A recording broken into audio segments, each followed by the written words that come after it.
Hi friends, today we are going to discuss one of the important part of neurolinguistic programming, which is sensor equity. As the name is sensory equity, very obvious that your physical part that gives you a sensation with awareness, that is sensor acuity. Now, in neurolinguistic programming, sensory acuity enables the practitioners to stop mind reading and start to have more accuracy in calibrating, that is determining by criteria and not guessing what the body language, including facial muscles and tones of voices, is telling them. Obviously, this is the crucial, this is crucial in any person or person to person interaction and will enhance any chance of knowing that person is deeply or working on substantial level with them. Now, sensory acuity, as I told you, that sensory acuity means the capacity that we have to be acutely aware, seriously aware through our senses. What are the senses? Seeing, that is visually, hearing, that is auditory, and feeling and touching, that is kinesthetically. Our sensory acuity allows us to discover the progress that we are making in our discussions. Are they with us or are we losing them? That is to say that how much command we have on our sensory organs. Are we moving towards the agreed outcome? Now, you can become acutely aware of people breathing pattern. How they breathe. It shows nervousness, it shows fear, it shows haste of their lip size, of their eye movements, of their pupil dilation, of the changes to their skin color, to let you know what is going on at an unconscious level inside of them. These are the symptoms through which you can see the mental level or situation or climate of a person. Sensory acuity really is a great way to gain awareness of how effective your influence is and whether you are getting the results in your communication that you desire. Now, it is an old saying that it is not what you say, it is how you say it. Now, this saying fits with how we think in neuro-linguistic programming. In other words, how many ways can this statement be said, I really hate you, just to be conveyed? I hate you, I hate you, I hate you. You see the tonality, the tone, the attitude reflected through the uttering. If you think of all the different types of tonality and physiology that can accompany the statement, I hate you, you will soon realize the non-verbal elements carry much more of the weight than the words. So, as we discussed that communication means not only the verbal communication, it is non-verbal communication too, and that plays a vital role in determining the meaning of any conversation. Now, according to Albert Mehrbarian, a professor of psychology, established the certain percentile based on his research, like 7% linguistic, that is language, 38% tonality, and 55% is physiological, that is non-verbal, or you can say psychological. Now, his research is not based on a very specific situation. Randomly he says this. Face to face communication is a combination of both the verbal and non-verbal message between two persons, sender and the receiver. Now, people trained in neuro-linguistic programming, communication skills ensure that when they communicate, all three channels are congruent. That is, their words are supported by the appropriate tonal qualities and body language. This is the programming of the nervous system. This means the listener is more likely to respond, and in turn the neuro-linguistic programming trains the person continually listens and observes the people who or to whom he is communicating with. Now, sensory acuity, the ability to perceive or experience through the lens of our own five senses. So, we were discussing this, that it is 55% which is physiological, that is non-verbal. So, five senses, that is sensory acuity. Now, do you notice when you walk into someone's home or a new store, what you see? The colors and the decor, or do you hear music playing or people talking, or a smell, food cooking, or noticing flowers blooming? Now, each of us notices different things and uses our senses to experience life.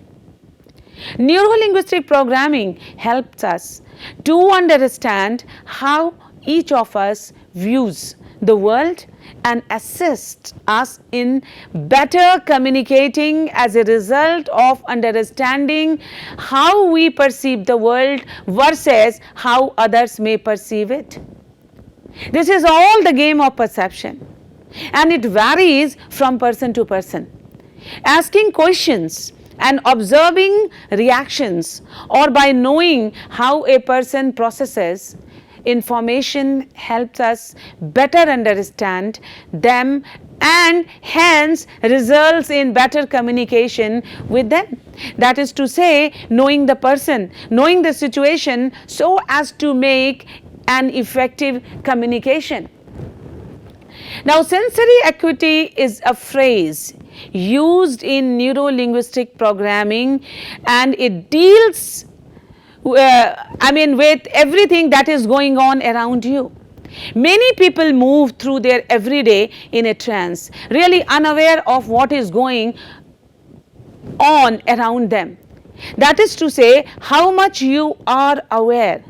Sometimes we pass, but we never care what is happening beside or behind.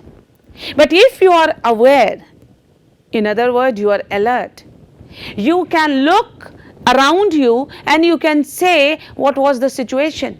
Sometimes we miss the car number, sometimes we miss the time in our own watch. That shows the absence of mind, the absence of our alertness. Now, whenever an internal representation shifts, something will also shift in a personal external behavior. What is the internal shift? Change in sensory representation, images, sounds and feelings. Now, externally shifts under this phrase, facial changes take place, body language also part to this, and tonal shifts, that is also part to this. Now, as part of neuro-linguistic programming, participants learn to develop their own sensory awareness by detecting the subtle movements in another person's physiology and voice tone. It is known as calibration, which means detecting differences. Calibration means you should have caliber to know to read the mind of a person, and it is easy to detect the larger movements.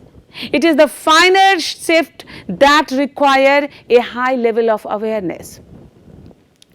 If you can read the mind of people through their face by reading people, that is knowing when they are lying, hiding emotion. I mean, you can behave with that person, or you can handle the person accordingly. It means that you have knack, quality or a skill to unconsciously to know the people. Some people have their attention oriented internally, which is fine for self awareness. However, to detect change in others, and it is important also to have your attention oriented externally. Now, what are the visual cues? Things to be examined in other person's physiology. First, light shifts. What do we mean by light shift? Skin color, minute muscle changes, lower lip changes, pupil dilation and breathing changes. Serious shifts, arm folding, leg crossing, leaning forward and back. Now, these are the things through which you can detect very clearly that what is going on inside the mind of a person, and accordingly you can behave with the mood of that person. And certainly these are the non-verbal cues. Auditory cues, noticeable verbal expression like volume, tone, clearness, speed, pauses, rhythm, words. I mean, if you find someone very angry, he or she may shout and speak very fast. So, this is all about the situation of a particular person or the situation in which a person is working or behaving. Now, some more perceptible signals like the subtle changes in the skin color, pupil dilation, breathing, arm leg movement. I mean, a lot to see. If you are new to this fine level of observation, you would be justified in thinking it is a big leap. However, it does get easier with practice. NLP can improve your knowledge to identify it, to make you aware. One can do this by expanding outer vision while staying focused on her central object, on the central object. Outer peripheral vision is the wider range of vision and provides you with information regarding movement in the general vision field.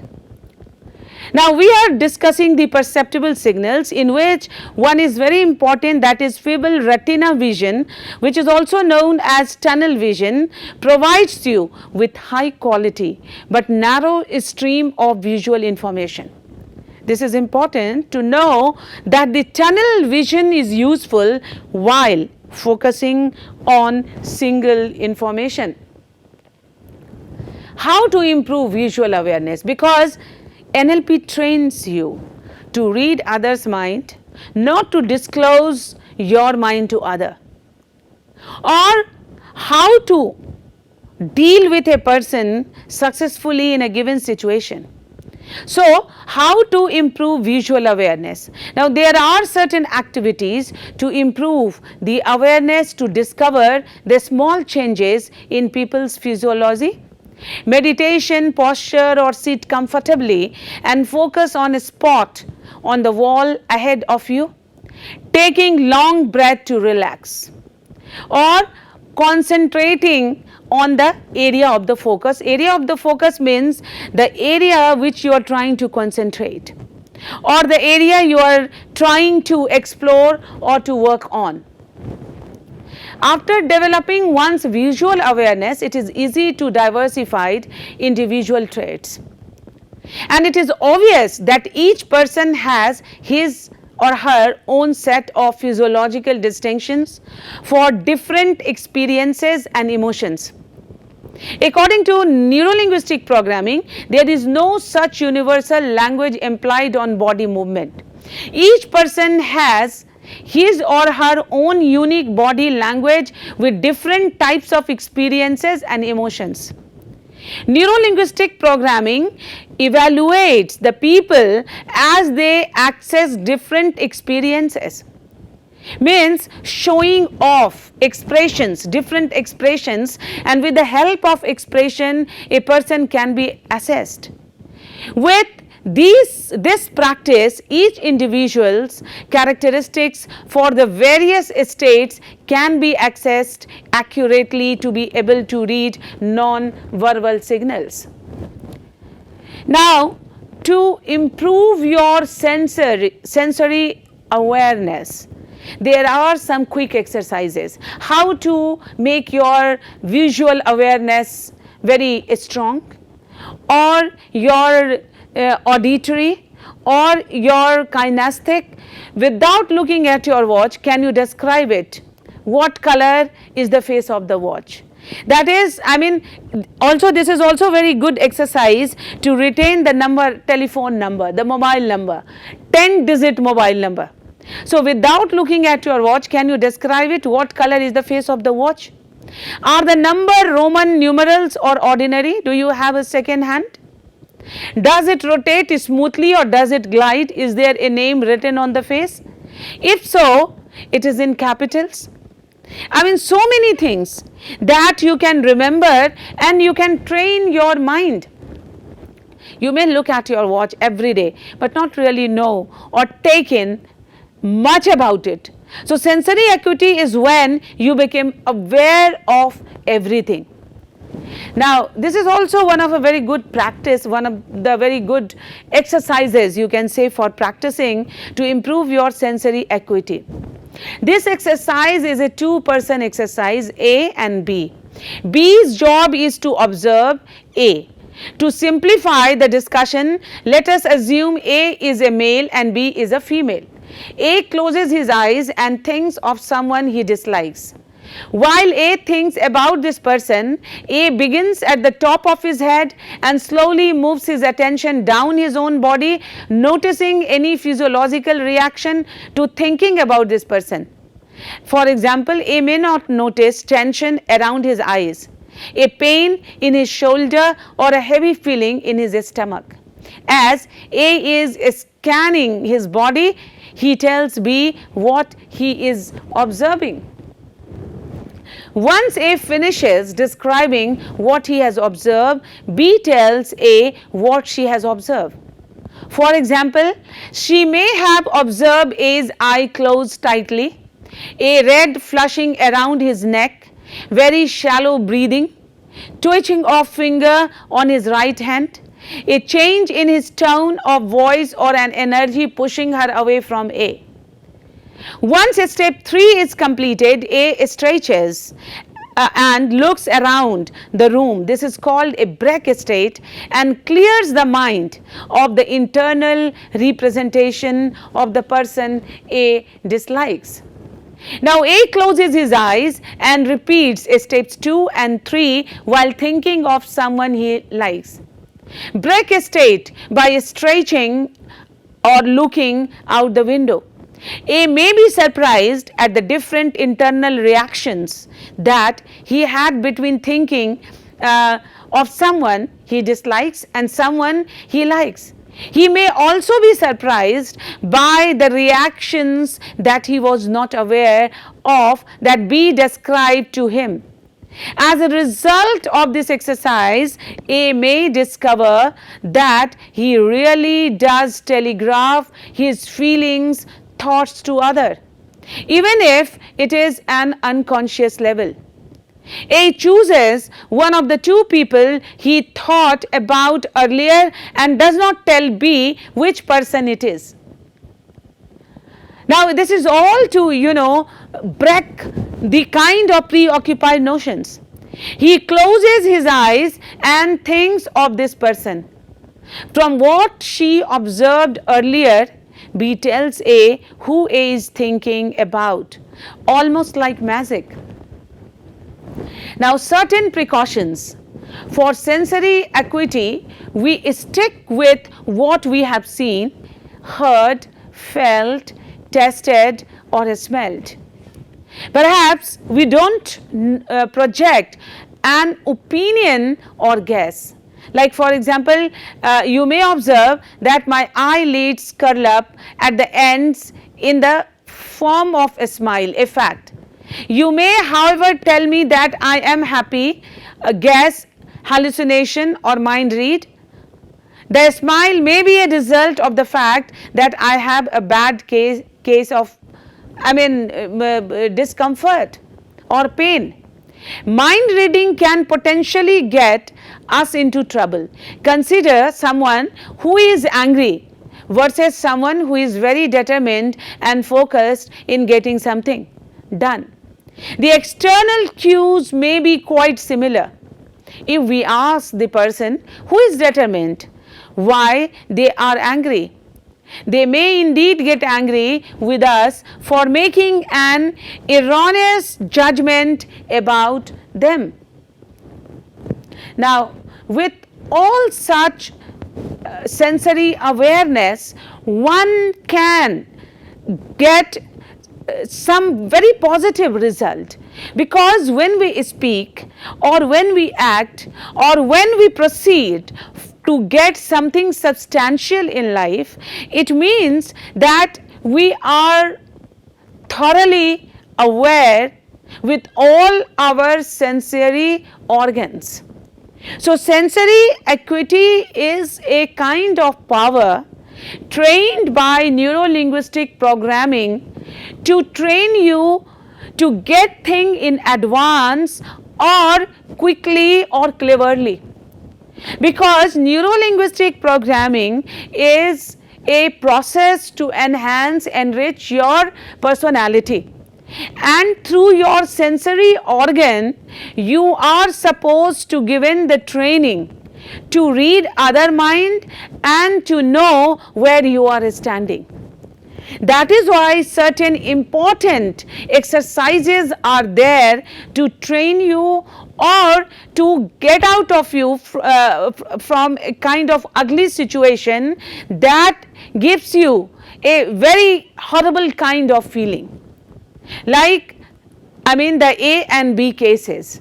Similarly, the examples the example I gave you regarding the watch and also the 10-digit mobile number. How to train your brain?